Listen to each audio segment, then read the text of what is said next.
వ్యక్తిని మనం ఎన్నుకోవాలి. ఈరోజు డబ్బున్నదని, డబ్బున్నవాడు ఎక్కడైనా పోటీ చేయొచ్చని, డబ్బుతోటి నేను దేన్నైనా కొనగలుగుతా అని అహంకారంతో చాలామంది వస్తున్నారు, వాళ్ళ ప్రయత్నాలు చేస్తున్నారు.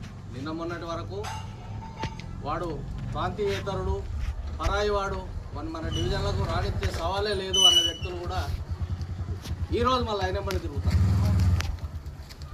దానికి కారణం డబ్బే. కానీ ఆ డబ్బే ప్రధానం కాదు.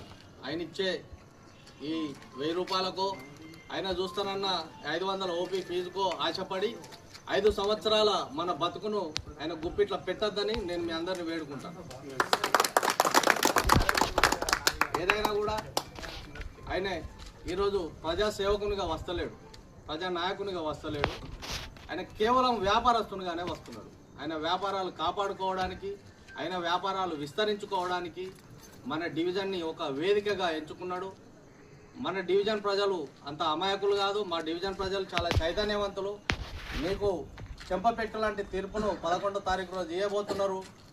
అందులో భాగంగా మా ఆటో సోదరులు కూడా ఈరోజు సమావేశమై మాకు మద్దతు తెలుపుతానికి చాలా సంతోషకరమైన విషయం. ఇదే విషయాన్ని మనము ప్రతి ఒక్కరము, మీరు అంటే డ్రైవింగ్లో ఉన్నప్పుడు కానీ మన బంధువుల దగ్గర కానీ ఈ విషయాన్ని చర్చకు పెట్టాలి. ఆ విషయం ఏంటిదంటే, ఈరోజు అధికారం ఉన్నది కదా అని కౌన్సిల్ లేదని ఆగిపోయింది. ఒకవేళ కౌన్సిల్ అయి మేయర్ పీఠం కనుక కాంగ్రెస్ పార్టీ చేతికి పోతే, నిన్న మొన్నటి వరకు చౌరస్తాలో కూల్చివేసిన జేసీబీలు మేయర్ పీఠం కాంగ్రెస్ తీసుకున్న తెల్లవారే మన ఇళ్ళ మీదకి వస్తాయి. ఇది ఊరు పుట్టక ముందు పుట్టినటువంటి గడ్డ. ఇక్కడ ఇల్లు మీద ఇల్లు ఉంటుంది. ఇది కార్పొరేషన్ ఆర్డర్ ప్రకారం లేదని ప్రతి ఇల్లు కూల్చివేస్తాడు. మనం ఈ దురాగతానికి పాల్పడ్డ వాళ్ళలో ఈ ఓటు వేసి మనం పాపం ఈ భాగం పంచుకున్నట్టు అవుతుంది. మీరు అందరూ దీన్ని గమనించాలి. ఇది మనకు చాలా ప్రమాదకరమైన విషయం.